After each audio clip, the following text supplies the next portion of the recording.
Ya, kita telah sampai pada keadaan pelaporan pasca fakta. Fakta tidak lagi penting. Dan saya bisa menjelaskannya. Saya pernah beberapa kali berada di Donbas, di zona perang. Setelah kudeta yang diatur Barat di Maidan, Kiev pada Februari 2014, semakin banyak media arus utama Barat menarik koresponden mereka dari zona konflik. Biasanya, Anda akan berkata kita harus masuk, tapi media Barat justru keluar. Ini tatangan itu ikut apa yang sebenarnya terjadi di lapangan. Imagi Persosa mengendori kenalan. November, makita rin berakhir. Nakar, dari kekulti propaganda atau demit alith. Hiu. They decided to follow NATO propaganda, nothing else.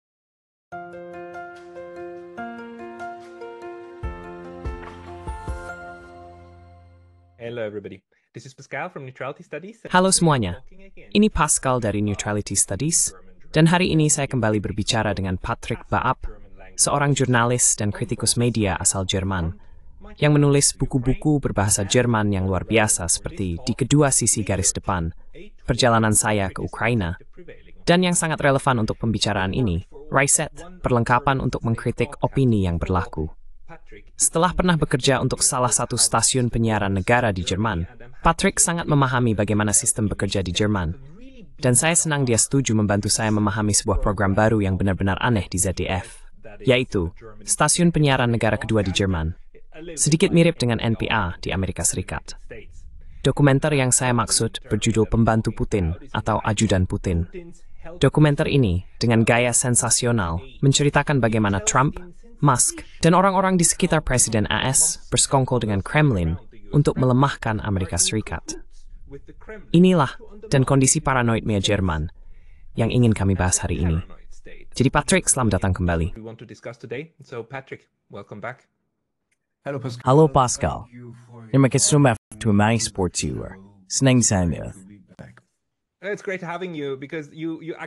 Senang sekali Anda ada di sini, karena Anda benar-benar memahami bagaimana sistem ini bekerja dan bagaimana sistem ini bisa berkembang menjadi sesuatu yang hanya bisa saya gambarkan sebagai paranoia.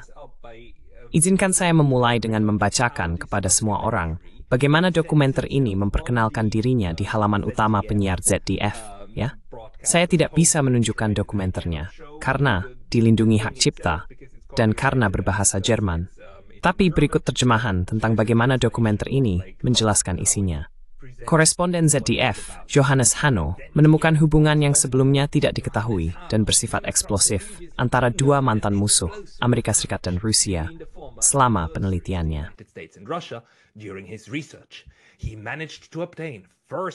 Dia berhasil mendapatkan informasi langsung dari seorang agen FBI, dan apa yang dilaporkan agen tersebut sangat mengejutkan. Menurutnya, lingkaran pribadi dan profesional para miliarder teknologi AS telah disusupi oleh Dinas Intelijen Rusia. Apakah ini berdampak pada keamanan nasional AS? Ada banyak bukti yang mendukung klaim ini, kata Jonathan Boomer, pelapor FBI. Patrick, ketika Anda menonton dokumenter ini, durasinya sekitar 45 menit. Apa yang terlintas di benak Anda?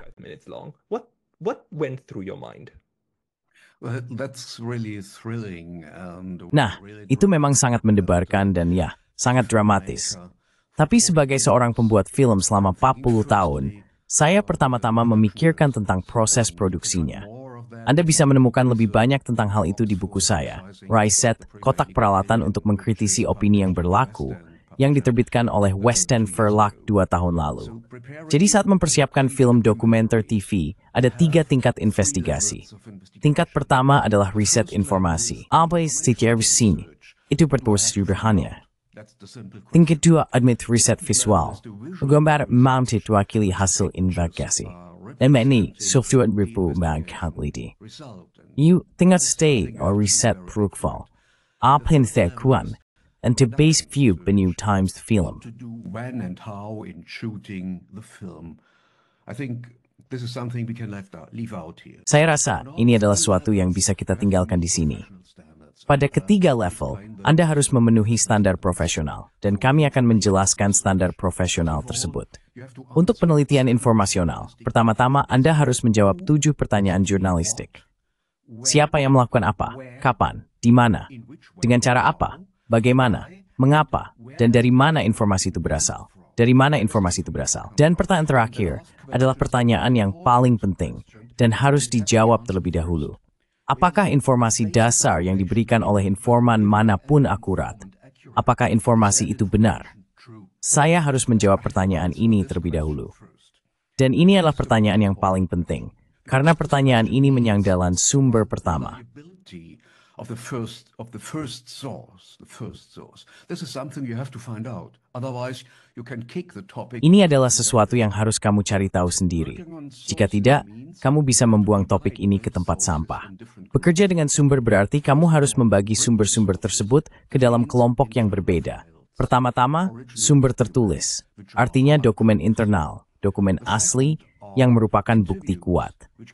Kedua adalah wawancara, yang juga bisa dibagi menjadi 3 kelompok. Kelompok pertama adalah saksi, yaitu orang-orang yang terlibat langsung dalam proses politik. Kelompok kedua adalah orang-orang yang memberikan opini, kemungkinan besar perwakilan dari pihak yang terlibat konflik, misalnya perwakilan partai politik, organisasi non-pemerintah, perusahaan, atau yang lain. Non-government organizations or companies or something else. And the third group of people of living sources. Dan kelompok ketiga dari sumber hidup adalah para ahli yang memiliki jarak tertentu dari apa yang terjadi di lapangan. Berdasarkan kerangka ini, penulis dapat membuat sebuah hipotesis dengan 4 elemen. Pertama, ia harus mencari tahu siapa yang bertanggung jawab. Ia harus mengidentifikasi orang atau kelompok yang bertanggung jawab. Elemen kedua adalah kelompok korban. Bisakah saya mendefinisikan beberapa orang yang menderita akibat proses ini? Lalu, Anda harus menemukan penyebabnya. Dan poin keempat, Anda harus menemukan hasil atau akibatnya. Dalam melakukan hal ini, Anda harus ingat bahwa hipotesis ini bisalah. Hipotesis ini tidak harus mencerminkan kenyataan. Jadi Anda harus melakukan pemeriksaan realitas. Apakah hipotesis ini benar atau sepenuhnya salah? Or is it completely wrong? Is it an effect of my mind, of my prejudices or something? Apakah ini efek dari pikiranku, prasangkaku, atau sesuatu yang lain? Dan secara keseluruhan, pelaporan yang berimbang berarti menyajikan semua aspek penting dari cerita. Itu berarti tidak boleh ada pembingkaian yang memihak satu pihak. Ini tidak diperbolehkan. Sekarang, saya ingin menerapkan aturan-aturan ini pada dokumenter yang kamu sebutkan. Apakah informasi pertama itu dapat dipercaya bahwa Donald Trump dipengaruhi oleh Putin? Ini adalah hipotesisnya. Jawabannya, 2 komite investigasi di Amerika Serikat yang didokumentasikan dalam laporan Mueller dan laporan Durham menemukan bahwa tidak ada satupun bukti bahwa Donald Trump berada di bawah pengaruh Kremlin atau dinas rahasia Rusia. Tidak ada satupun saksi yang dapat mengonfirmasi di bawah sumpah bahwa dia telah menyaksikan apapun atau memiliki bukti tentang hal itu. Tidak ada apa-apa.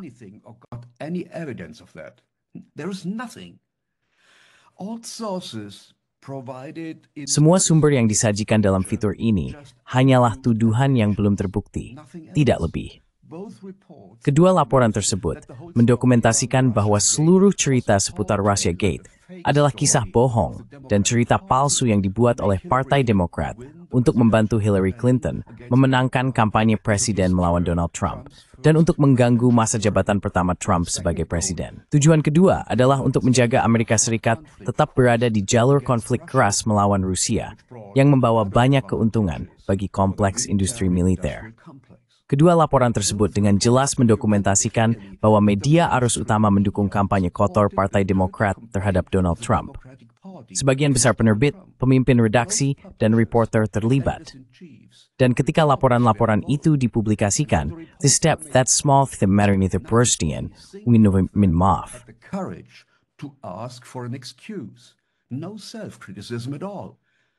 Tidak ada kritik diri sama sekali.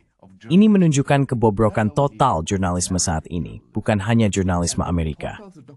Dan reporter dokumenter tersebut, Johannes Hano, hanya mengulangi tuduhan yang belum terbukti dari sumber dan informan yang tidak dapat dipercaya, serta memiliki kepentingan pribadi yang tidak diidentifikasi dan tidak dibuat transparan. Ini adalah pelanggaran serius terhadap metode dan aturan jurnalistik. Ini benar-benar tidak etis, sama sekali tidak jurnalistik, dan hanya upaya untuk memproduksi berita palsu bagi publik Jerman. Tidak ada pemeriksaan realitas sama sekali. Reporternya hanya melaporkan prasangkanya sendiri atau menulis apa yang ingin didengar atau dibaca oleh pemimpin redaksinya. Ini bukanlah pelaporan, ini semacam proyeksi dari opini dan prasangka pribadinya. Projection of his own meanings and prejudices. Not a single confrontation with the allegation. Tidak ada satupun konfrontasi dengan tuduhan yang terjadi. Jurnalisme yang akurat harus menghadapi individu yang terkena dampak atau orang yang dicurigai dan meminta pernyataan atau jawaban. Dalam tidak satupun kasus, pihak lain didengar atau dikonfrontasi. Ini adalah pelanggaran terhadap aturan utama jurnalisme. Pihak lain juga harus didengar. Atau dalam bahasa Latin, audiatur et altera pars. Sekarang mengenai riset visual. Riset visual berarti menemu gambar yang tepat untuk gambar hasil investigasi yang akurat. Namun, reporter menggunakan dua jenis cuplikan. Pertama, materi arsip, dan kedua, gambar diri reporter saat wawancara atau pembicaraan. Cara pelaporan seperti mencari stasiun yang seperti tepat and dual, Anda harus bikin bukti. In the pictures, you have to show proofs. But if you don't have proofs, you cannot present them. Jika Anda tidak memiliki bukti, Anda tidak bisa menyajikannya.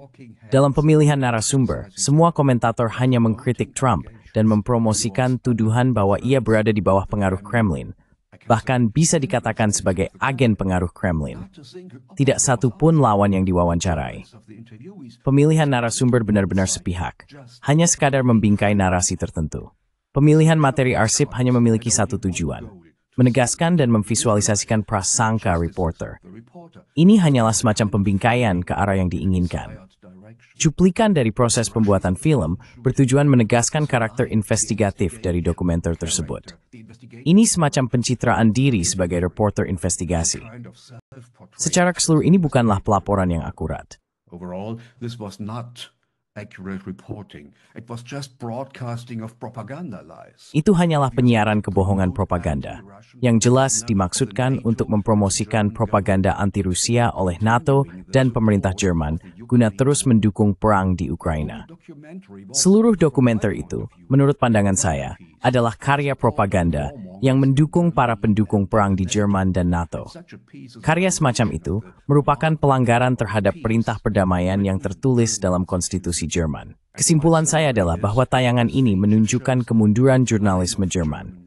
Saat ini, kita telah kehilangan tingkat pelaporan yang akurat dan informasi yang netral, dan telah mencapai tingkat menjadi alat propaganda NATO.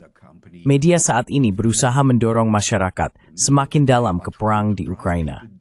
Mereka menjadi pihak dalam perang propaganda, pihak dalam perang ekonomi, dan aksi militer di sepanjang garis depan. And the military actions along the front line. Finally, I'd like to quote the famous American. Akhirnya, saya ingin mengutip novelis Amerika terkenal Hunter S. Thompson yang bekerja sebagai jurnalis selama lebih dari 50 tahun. Dalam novelnya, Fear and Loathing in Las Vegas, ia menggambarkan profesinya sendiri, para jurnalis. Izinkan saya mengutip.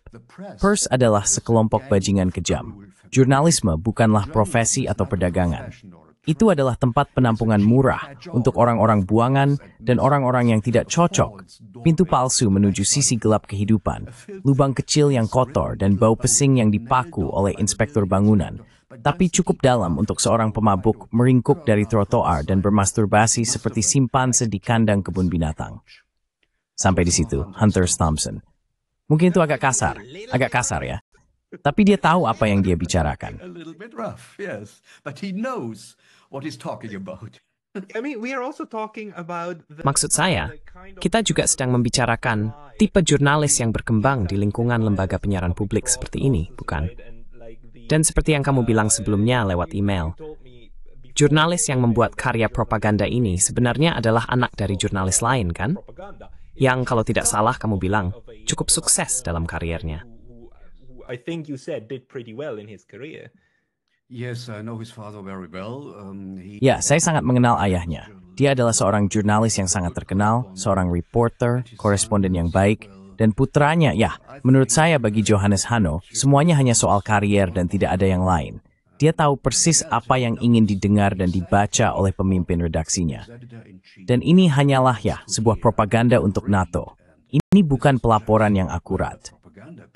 Of NATO is not accurate reporting. Yeah, and we have to go into that, but maybe toward a later. Ya, dan kita harus membahas itu. Tapi mungkin nanti di bagian akhir pembicaraan, karena pertama-tama, saya benar-benar penasaran dengan niat di balik ini. Ini sangat aneh bagi saya, karena propagandanya semakin parah dan semakin jelas bersifat propaganda. Maksud saya, untuk para penonton, salah satu orang yang diwawancarai adalah agen FBI, yang katanya muncul sebagai pelapor. Sangat berani, tahu kan, mencoba menerangi kegelapan. Tapi orang lainnya, salah satu orang lainnya, adalah Nina Jankowicz, itulah ketua disinformasi untuk Presiden Biden.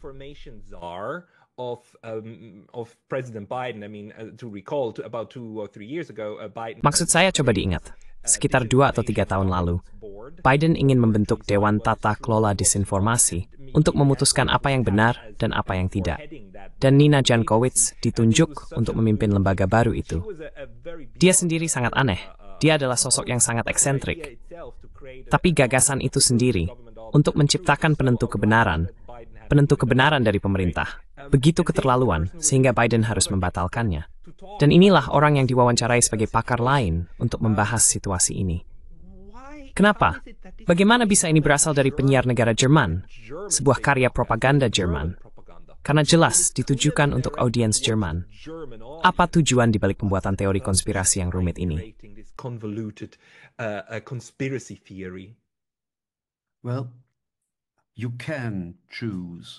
Nah, Anda bisa memilih wanita ini sebagai narasumber, tapi Anda harus menjelaskan kepentingan pribadinya. Dan Anda juga harus mengambil narasumber lain yang berperan sebagai lawannya. Itu memungkinkan. Ini adalah pelaporan yang akurat. Dan menurut saya, di kalangan publik Jerman, Russiagate sangat tidak dikenal. Dan karena seluruh kasus ini sangat tidak dikenal, ini adalah urusan Amerika, ini menjadi pintu masuk bagi propaganda. Anda bisa memberitahu publik Jerman apa saja. Dan penulis di sini mencoba menampilkan dirinya sebagai reporter investigasi tanpa bertentangan dengan otoritas Jerman. Dalam peran sebagai reporter investigasi, dia mencoba melakukan sesuatu untuk karirnya sendiri dan sejalan dengan otoritas Jerman. Tapi, ini bukanlah pelaporan investigasi. Pelaporan investigasi berarti mengawasi sesuatu, kekuasaan politik. Dan ini adalah sesuatu yang tidak dia lakukan. Inilah yang tidak dilakukan oleh reporter tersebut. Kekuasaan politik. Dia justru sejalan dengan kekuasaan politik dan dengan NATO, otoritas di Jerman. Demanda ingin melakukan growth and role the days. And probably he wants to do something for his career. Yeah, I mean, especially in the US. Ya, maksud saya, terutama di AS, sangat populer untuk menggambarkan jurnalisme sebagai, Anda tahu, menerangi kegelapan.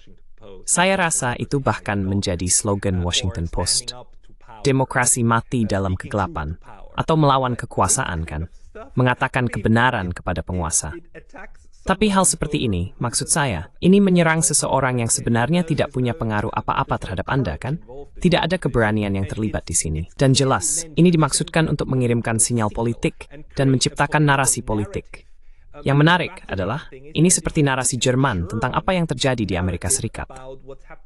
Karena jika ini tentang pemerintah mereka sendiri, atau, katakanlah, tentang AfD, Partai Konservatif sayap kanan yang sangat dibenci dan tidak disukai oleh semua orang di pihak kiri liberal, saya akan mengerti. Karena itu konteks politik mereka sendiri. Tapi ini bahkan konteks politik asing. Bagaimana menurut Anda? Apakah masuk akal? How does that make sense to you?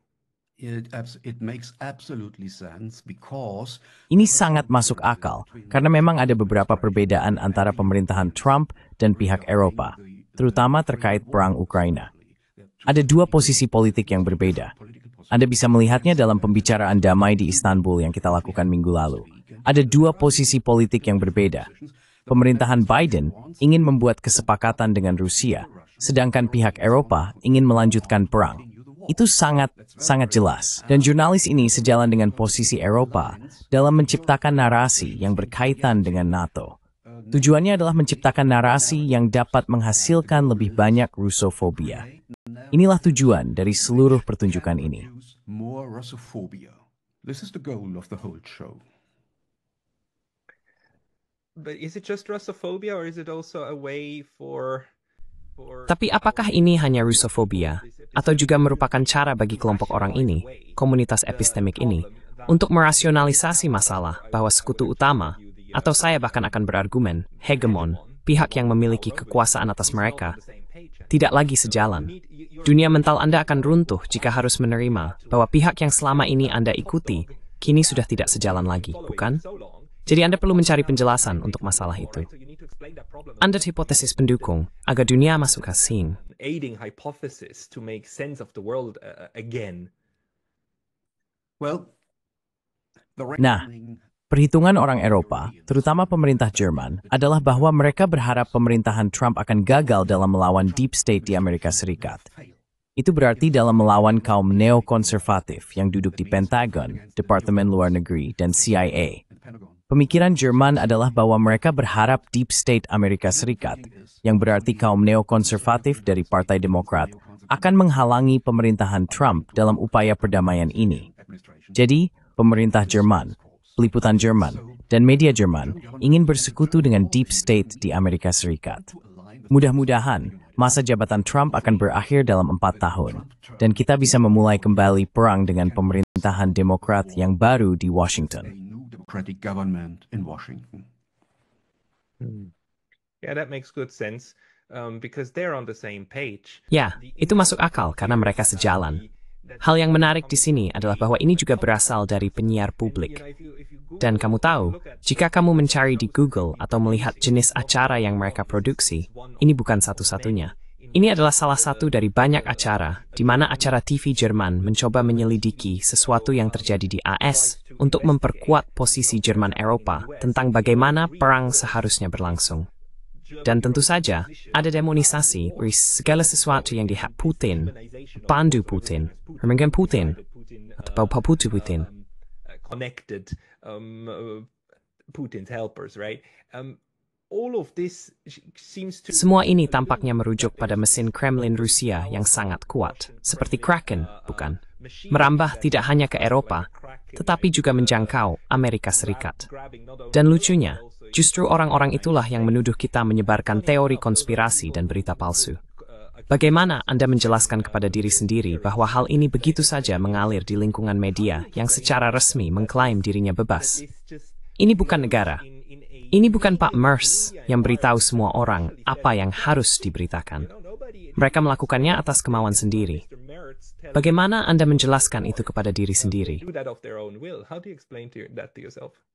Well, this is something my colleague Nah, ini adalah sesuatu yang dijelaskan oleh rekan saya, Patrick Lawrence, dalam bukunya Journalists and Their Shadows. in journalism. Dalam jurnalisme, bahayanya sangat besar bahwa Anda mengembangkan kepribadian ganda.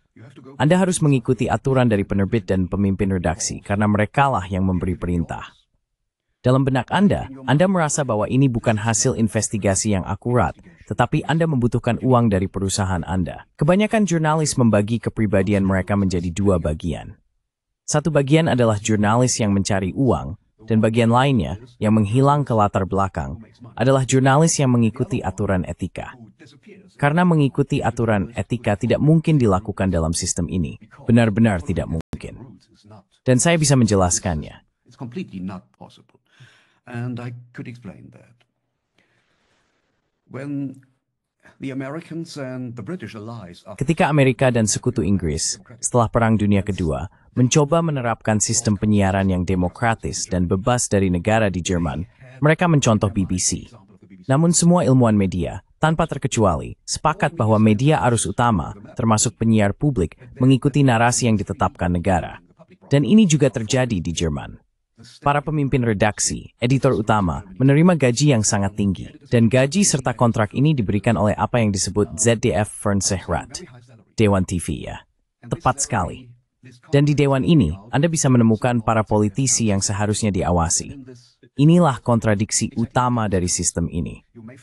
Pada akhirnya, siapapun yang ingin mendapatkan kontrak baru akan menyesuaikan diri dengan narasi negara, karena pertunjukan akan berakhir bagi siapa saja yang tidak sejalan dengan narasi negara. the show is over when he doesn't align with the state narratives. As in, Maksudnya, Audrey akan dipecat. Maksud Sri tidak akan mengkontrak Bo. Surat Brace Miyawan Kwelman. contract. If Probably not fired, but you Mungkin tidak dipecat, tapi Anda harus kembali ke kontrak dengan bayaran lebih rendah, misalnya. Atau, sebagai pekerja lepas, Anda tidak akan mendapatkan kontrak permanen. Atau sebagai pekerja lepas, Anda tidak akan mendapatkan proyek film baru untuk dikerjakan. Itulah intinya. Anda harus bertahan dalam sistem, dan Anda harus menghasilkan uang. Dan itulah pertanyaan utamanya. survive in the system, and you have to make money, and that's the main question. So in a sense, we Friend, delude ourselves Ashats into war, think that ito ay manitha forth that bestimmede theme from bawat hindi in man bebas and independent.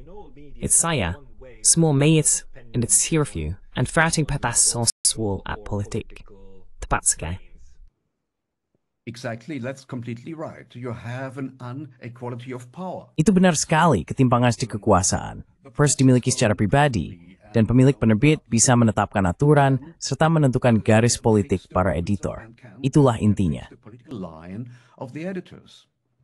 That's the point. one of the things that still surprises me, especially Salah satu hal yang masih mengejutkan saya, terutama tentang dokumenter ini, adalah obsesi terhadap apa yang terjadi di Amerika Serikat.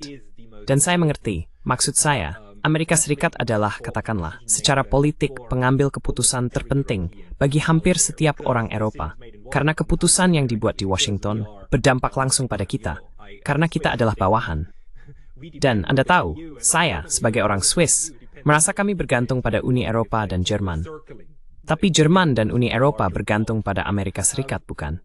Seolah-olah kita semua berputar di alam semesta, kekuatan-kekuatan besar ini. Tapi tingkat obsesi terhadap para pemimpin asing ini, dan ada dua, yaitu Trump dan Putin, bukan? Rasanya hampir sakit pada titik ini. Sejauh mana stasiun penyiaran negara berusaha menggali para pemimpin asing ini? Apakah Anda punya pemikiran tentang hal ini? Leaders. Do you have any thoughts about this one? Yes, first of all, I have good contacts in the United States. Ya pertama-tama, saya memiliki kontak yang baik di Amerika Serikat. Saya sering berbicara dengan banyak orang di sana. Saya mengunjungi mereka, pria dan wanita yang berpengalaman. Dan saya tahu, dari pembicaraan pribadi, banyak pemilih Trump. Dan orang-orang ini adalah yang disebut orang biasa, sopir truk, bartender, sopir taksi, operator internet, dan sebagainya. Dan mereka adalah orang-orang miskin, yang simptabis benar-benar frustrasi dengan pemerintahan Trump maupun Partai Demokrat. Akibatnya, mereka menjadi pemilih Trump. Ini adalah semacam pemungutan protes di Amerika Serikat. This is a kind of protest voting in the United States.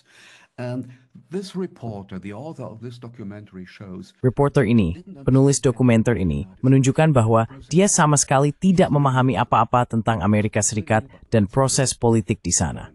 Dia hidup dalam gelembung. Dia benar-benar hidup dalam gelembung. Itu poin pertama yang ingin saya sampaikan. Poin kedua adalah dia memproyeksikan ketakutan dan prasangkanya sendiri ke Amerika Serikat saat ini. Dari sudut pandang jurnalistik, membuat proyeksi seperti itu adalah kesalahan besar. Ena mekan ketakutan stintri memperbadikan ketakutan sinli kepada dua orang, Trump dan Putin. Latar belakang dan bidang jahatsa Jerman. There's intithal, it's intpan in the ning. that's the main point of this reporting. Yeah. So in a sense, it just speaks. Jadi, dalam arti tertentu, ini hanya mencerminkan kondisi psikologis Jerman, tapi juga sebagian besar Eropa, yang saat ini merasa diserang dan dikhianati, serta berpikir bahwa yang harus mereka lakukan adalah bangkit, bersatu, dan bertahan selama pemerintahan Trump. Menunjukkan bahwa sekarang ini adalah rezim jahat di kedua sisi, dan bahwa kita perlu kembali ke kewarasan. Dan kewarasan, menurut pandangan mereka, adalah like Euro Atlantic, Evers Maintenance Horse Moment. Holy war against the orcs from the east. Yes, according to my experience, you may find Ya, menurut pengalaman saya, Anda dapat menemukan sekitar 1/5 atau 20% dari populasi Jerman yang memiliki keberanian untuk berpikir sendiri, mencari sumber mereka sendiri, dan berpihak pada unsur perdamaian dalam konstitusi kita. Namun, 4/5 atau 80% justru mengikuti otoritas, memproyeksikan ketakutan mereka sendiri kepada otoritas tersebut agar merasa lebih kuat. Jadi, ini adalah perilaku anti-demokrasi, tetapi memang berhasil. Dan peluang ini sangat efektif di masa krisis dan masa perang. Orang-orang tersebut mengikuti para pengobar perang. Dan para jurnalis pun tidak lebih baik. Mereka adalah bagian dari proses itu. And the journalists are not better. They are part of the process. Would you think that these Apakah Anda akan mengatakan bahwa para jurnalis ini adalah gembala dari domba-domba yang mengikuti para pengobar perang? Atau justru mereka sendiri adalah domba yang digembalakan oleh, Anda tahu, orang-orang yang benar-benar memiliki kekuasaan? the people with actual power? No, they are the sheepdogs. Tidak, mereka adalah anjing penjaga yang lain. Anjing penjaga yang lain.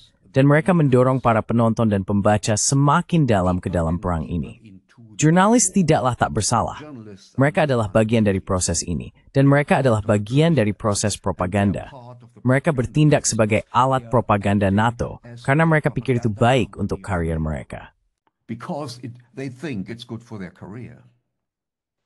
Yeah, that makes very good sense. Ya, itu sangat masuk akal. Saya pikir itu adalah metafora yang bagus. Hanya saja, lucu karena orang-orang ini juga kurang introspeksi untuk memahami apa yang mereka lakukan kan, dan apa yang mereka ikuti.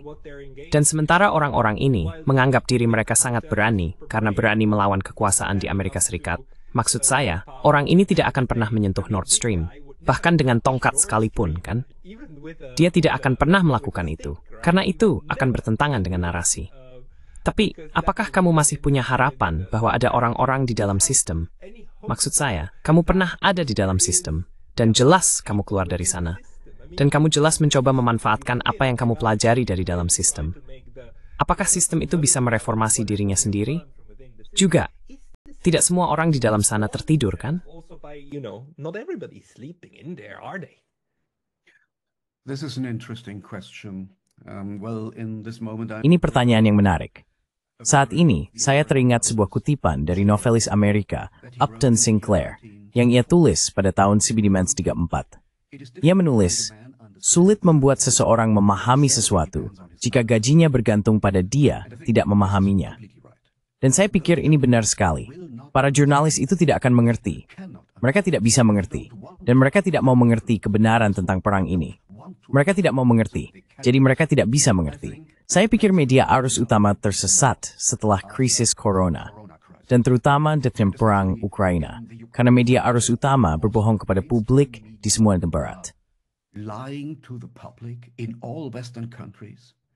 What they are covering is not the truth of the Apa yang mereka liput bukanlah kebenaran tentang perang di lapangan. Saya tahu itu. Saya pernah berada di sana. Dan media arus utama ingin berbohong kepada publik karena mereka mendapat uang untuk berbohong kepada publik. Jadi menurut saya, media arus utama benar-benar sudah tersesat karena banyak jurnalis dan editor yang baik telah keluar dari sistem. Mereka keluar, dan sekarang mereka terlibat dalam media baru seperti acara Anda, atau majalah Post Hill di Kanada, Nachdenkseiten di Jerman, dan publikasi serupa di Swiss.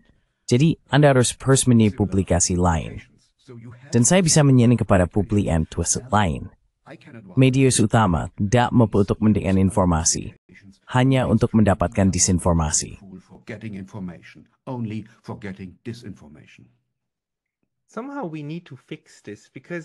Entah bagaimana kita harus memperbaiki ini karena, maksud saya, dulu ada masa ketika media arus utama mungkin tidak sempurna, tapi setidaknya mereka melaporkan, yaitu mereka memberitahu apa yang terjadi. Selalu ada pertanyaan tentang bias, seperti mengapa memilih lebih banyak berita dari sini dan lebih sedikit dari sana. Mengapa begitu banyak tentang AS dan sangat sedikit tentang Namibia misalnya. Maksud saya, kenapa Namibia tidak muncul? Oke, baiklah. Nomadtolkers signifikan, stimdi tentang dasar representasi faktual tentang anggota terjadi. Dan itu semua mensioi setiap mematuhi. Every single day.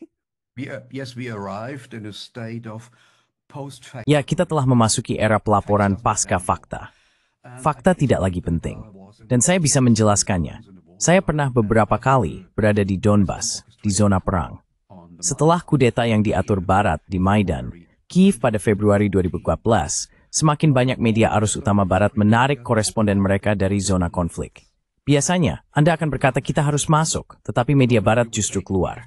Jadi mereka tidak ingin melihat apa yang sebenarnya terjadi di lapangan. Mereka berusaha menghindari kenyataan. Itulah intinya, mereka berusaha menghindarinya. Mereka memutuskan untuk mengikuti propaganda NATO, tidak ada yang lain. Dan akibatnya, mereka kehilangan kontak dengan kenyataan. Langkah selanjutnya adalah meninggalkan media-media ini. Kita harus mendapatkan informasi dari sumber lain. Sistem media ini sudah benar-benar rusak. This media system is completely corrupted. Yeah, I agree. And Ya, saya setuju. Dan memang ada tingkatannya, serta perbedaan di setiap negara. Tapi secara umum, menurut saya, salah satu hal paling berharga yang bisa dilakukan adalah membaca buku seperti milik Anda tentang kritik media. Karena pada akhirnya, sangat mudah untuk mengkritik para penyiar. Yang sulit adalah membangun fondasi konseptual untuk diri sendiri, agar bisa secara kritis merefleksikan apa yang disampaikan kepada kita. Karena tidak ada seorang pun yang seharusnya langsung percaya pada Anda atau saya saat menonton ini, bukan? Mereka seharusnya merefleksikan secara kritis. Hal baiknya, kolom komentar sebenarnya juga mendukung hal itu. Bagi mereka yang ingin terlibat, dan bukan sekadar melontarkan hinaan. Jadi buku Anda, tentu saja, dalam bahasa Jerman, sangat direkomendasikan untuk membangun perangkat tersebut. Itu bestari buat membahasa Inggris bahasa Anda rekomendasikan terbatas agar lebih mandor berefektif ya. get more finesse in media critic. Oops, I'm surprising. I would go back to... Waduh, saya terkejut. Saya akan kembali ke Anda sudah menyebutnya tadi. Ya, Noam Chomsky, Manufacturing Consent. Itu saran yang bagus. Saya rasa saya akan mulai dari situ, Manufacturing Consent. Saya harus melihat koleksi buku saya. Saya punya banyak, tapi saya tidak tahu apa lagi yang bisa saya rekomendasikan. Kebanyakan dalam bahasa Jerman harus saya akui. Oh ya, saya menemukan sebuah buku yang cukup bagus. Ini tentang peliputan Amerika. Sebentar, ini benar Martin Lee dan Norman Solomon, Unreliable Sources. Yang mana buku bagus? Buku ini menjelaskan banyak hal tentang peliputan Amerika. Manual famu dem untuk peliputan di Jerman. Buku ini daras won't be free. Apa itu the world? Di banyu memang yang brayu. Pretty good. I learned a lot of reading this. Yeah, so this is the kind of way we have to create resistance. Jadi, inilah cara kita harus membangun ketahanan dalam diri kita sendiri. Do you think that Mungkin satu poin terakhir. Menurut Anda, apakah ini akan berbalik lagi? Atau menurut Anda mesin ini tidak bisa dibalik? Maksud saya, kalau kita lihat Rusia, seperti di Uni Soviet, dulu ada banyak pravda. Dan pravda, kalau saya tidak salah, artinya kebenaran. Dan itu adalah surat kabar, kan? Mereka dulu menyebarkan propaganda yang mengerikan pada masa itu. Tapi pada titik tertentu, semuanya menjadi begitu transparan, sehingga orang-orang hanya membaca pravda, memahami apa yang diinginkan para atasan, agar mereka percaya. Mereka sebenarnya sudah tidak mempercayai setianya lagi. Apakah kita sekarang berada di titik di mana hal seperti ini secara lebih luas di Jerman dan Eropa? in a broader spectrum as well in Germany and Europe? So, I don't have much. Jadi saya tidak terlalu berharap. In a Di zaman ketika kita sudah memiliki kereta api dan lokomotif, kita tidak kembali ke kuda, tapi kuda masih akan ada di kebun binatang misalnya, atau untuk anak-anak. Dan inilah peran media arus utama saat ini. Kita akan memiliki media arus utama sebagai mesin propaganda negara, tetapi hanya di sebagian kecil pasar. Dan pasar terbesar akan menjadi milik media baru, media alternatif. Jadi kita mengalami perubahan besar dalam lanskap media. Dan menurut saya, media arus utama sudah tersesat dan kita tidak bisa kembali. Kita harus terbuka terhadap media baru. Kita harus mendapatkan informasi dari media baru dan bekerja untuk media baru. Bagian lainnya hanyalah bagian propaganda dan akan dilihat sebagai mesin propaganda, tidak lebih. Ikuti kereta api, bukan kuda. Itu hanya untuk akhir pekan saja. trains, not with the horses. It's just a thing for weekends. Which means we have to Yang berarti, pertarungan terpenting bukanlah pertarungan di dalam mesin propaganda. Pertarungan terpenting adalah mempertahankan kerangka regulasi yang memungkinkan media alternatif berkembang, bukan? Karena itulah yang masih bisa kita selamatkan. Dan kamu bisa melihat bagaimana orang-orang juga ingin menyerang hal itu, bukan? to attack that as well, right? So And the only way is Dan satu-satunya cara adalah Anda harus menarik mahkota keuangan dari media tradisional dengan tidak lagi membeli surat kabar karena mereka adalah media pendukung perang, dengan tidak lagi membiayai penyiar publik karena para pendukung perang ada di acara bincang-bincang mereka. Danai media alternatif. Itulah caranya. Kita harus mendelegitimasi sistem ini. That's the way. We have to delegitimize the system. Agreed. Setuju.